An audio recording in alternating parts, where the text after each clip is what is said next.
Okay, friends, it is time to open it up. I just vented it, and look at that. Look at that amazing broth. Now, my chicken didn't really fall apart. You can hear my son saying hot.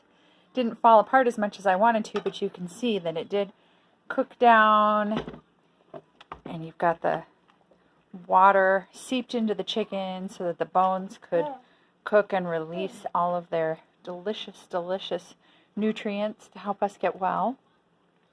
Now I have that strainer in the bottom there, so I'm going to pull the chicken out, and it's going to fall apart as I do so, and then use the strainer to pull everything out of the broth. Now, as you can see, I just took 2 forks and tried to pull it out, and the whole thing fell apart.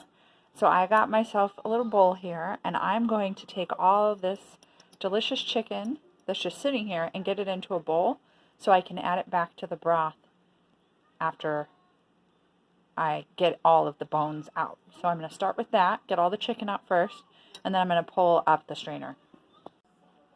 Okay, so I got the chicken and I put it down in the bowl that I just showed you. And then I got a fork and stuck it down into the Instant Pot and pulled that strainer full of all of the meat and bones that were left out. You can see like little tips of the strainer there. And there's a little metal piece right there in the center that has a hook on it that I hooked my fork on and pulled it out. And if you have an expandable one like I do, you might need a second fork to keep it from falling flat and dropping everything back in.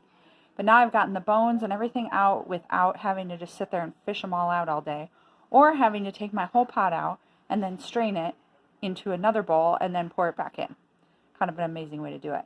So you can already see too that on the top of the surface of the water, all the fat is starting to congeal. So you can use a spoon and skim that if you leave it for a little bit.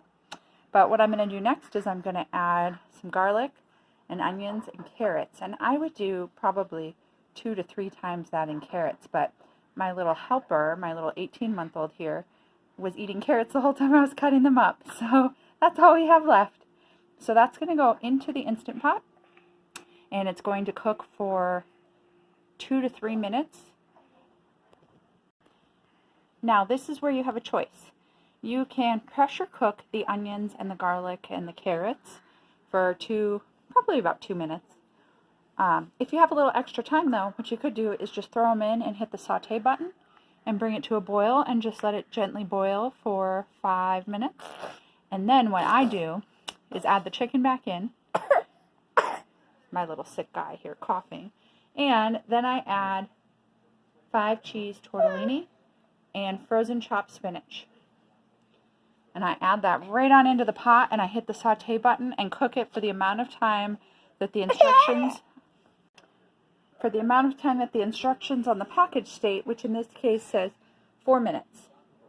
So on saute, bring to a boil, and then add the tortellini for 4 minutes. If you're adding egg noodles instead and making this into a chicken noodle soup, then you cook it, same thing, same amount of time that the noodles say to cook it for. And that, my friends, is it. If you are jarring this to put in the freezer to use for later, you can pull out the vegetables that you put in earlier the same exact way using the strainer and go ahead and jar it on up.